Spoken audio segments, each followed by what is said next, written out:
Ce qui m'a le plus surprise lors de ce tour du monde, c'est la violence du départ, des premières 48 heures de mer. Une violence émotionnelle et physique incroyable. Le coupable, je le connais. Il se nomme la fenêtre météo. Une fois le bateau amarré à Brest, démarre ce qu'on appelle la période de stand-by. Tous les jours, on scrute la météo, les possibilités d'un départ pour rejoindre l'équateur en moins de 5 jours.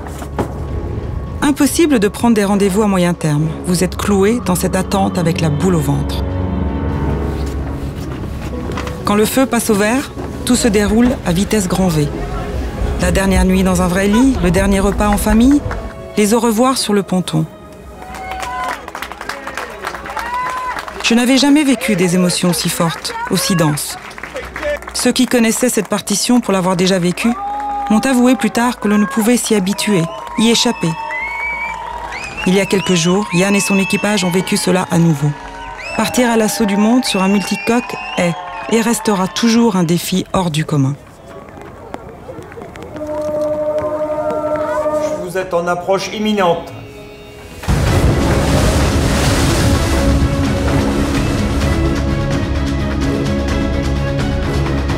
Après les émotions vient la violence. Qui dit record dit vitesse. Comme prévu par la météo, c'est pied au plancher que nous partons. 35 à 40 nœuds au compteur, le bruit, la plateforme qui vibre et vous secoue dans tous les sens. C'est énorme. Chacun se réamarine. En 2 jours, tout rentre dans l'ordre. On retrouve l'immense bonheur d'être à bord de ce bateau d'exception qui dévore à pleine étrave l'Atlantique Nord. Chaque instant de navigation à la voile est vécu en prise directe avec les climats. Il n'y a aucun hasard. Tous les caprices de la météo ont un sens. À nous de les comprendre, de les déchiffrer, de les appréhender avec 1, 2, voire 3 coups d'avance. Un jeu passionnant, excitant, qui rythme H24 la vie du bord. Le climat peut se vivre comme un relief où les anticyclones, signes de beau temps, sont des montagnes, où les dépressions, signes de mauvais temps, sont des vallées plus ou moins profondes. C'est cette géographie invisible qui crée le vent, les vagues, la pluie. Le vent descend des montagnes pour combler le fond des vallées. Plus les pentes sont abruptes, plus le vent souffle fort. Au navigateur de trouver le meilleur chemin dans ce paysage virtuel, à l'instar du simple marcheur qui essaie de faire le moins de dénivelé possible pour relier 2 points sur une carte terrestre.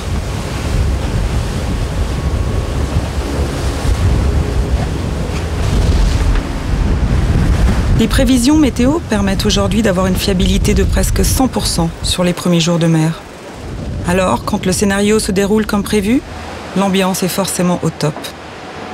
Chaque heure passée voit la température extérieure monter inexorablement.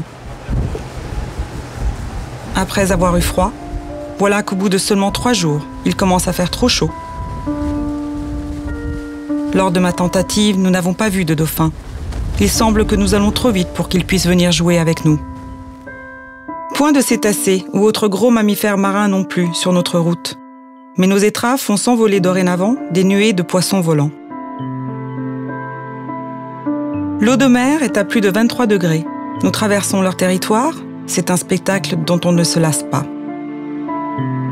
Pour eux, ce vol au ras de l'eau, long parfois de plusieurs centaines de mètres, est leur seul moyen de défense, de survie face à plus gros qu'eux.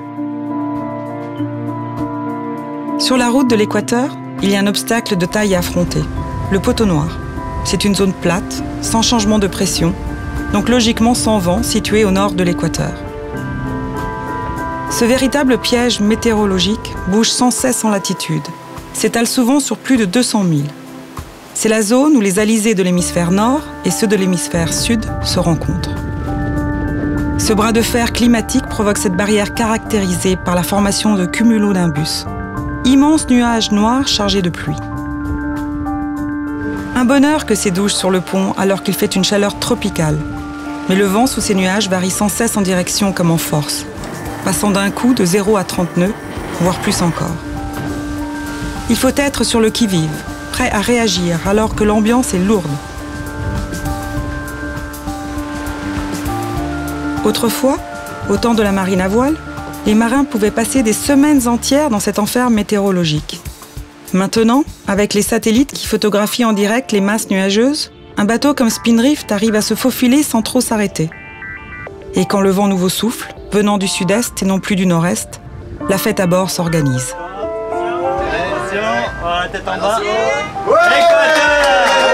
Ceux qui n'ont jamais franchi l'équateur se doivent de faire des offrandes à Neptune pour le remercier de les avoir laissés passer. Un moment de joie, de partage et de décompression bienvenue, surtout que tout l'équipage a bien en tête que le plus dur du périple est à venir.